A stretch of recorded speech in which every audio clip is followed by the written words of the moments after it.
Purple Crayon. Harold and the Purple Crayon by Crockett Johnson. One evening, after thinking it over for some time, Harold decided to go for a walk in the moonlight. There wasn't any moon, and Harold needed a moon for a walk in the moonlight, and he needed something to walk on. He made a long straight path so he wouldn't get lost, and he set off on his walk, taking his big purple crayon with him. But he didn't seem to be getting anywhere on the long straight path, so he left the path for a shortcut across a field, and the moon went with him. The shortcut led right to where Harold thought a forest ought to be.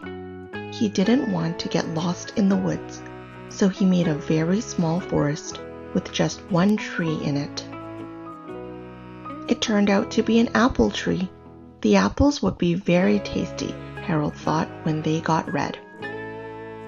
So he put a frightening dragon under the tree to guard the apples.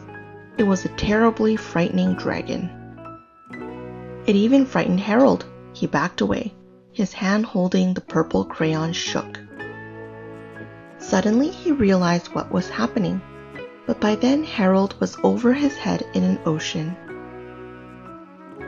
He came up thinking fast, and in no time he was climbing aboard a trim little boat. He quickly set sail, and the moon sailed along with him. After he had sailed long enough, Harold made land without much trouble. He stepped ashore on the beach, wondering where he was. The sandy beach reminded Harold of picnics, and the thought of picnics made him hungry, so he laid out a nice, simple picnic lunch. There was nothing but pie, but there were all 9 kinds of pie that Harold liked best. When Harold finished his picnic, there was quite a lot left. He hated to see so much delicious pie go to waste. So Harold left a very hungry moose and a deserving porcupine to finish it up. And off he went, looking for a hill to climb to see where he was. Harold knew that the higher up he went, the farther he could see. So he decided to make the hill into a mountain. If he went high enough, he thought, he could see the window of his bedroom.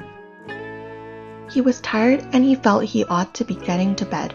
He hoped he could see his bedroom window from the top of the mountain. But as he looked over the other side, he slipped, and there wasn't any other side of the mountain. He was falling in thin air. But luckily he kept his wits and his purple crayon. He made a balloon and he grabbed onto it. And he made a basket under the balloon big enough to stand in. He had a fine view from the balloon, but he couldn't see his window. He couldn't even see a house. So he made a house with windows, and he landed the balloon on the grass in the front yard. None of the windows was his window. He tried to think where his window ought to be. He made some more windows. He made a big building full of windows. He made lots of buildings full of windows. He made a whole city full of windows. But none of the windows was his window. He couldn't think where it might be. He decided to ask a policeman. The policeman pointed the way Harold was going anyway, but Harold thanked him. And he walked along with the moon, wishing he was in his room and in bed. Then, suddenly, Harold remembered. He remembered where his bedroom window was when there was a moon.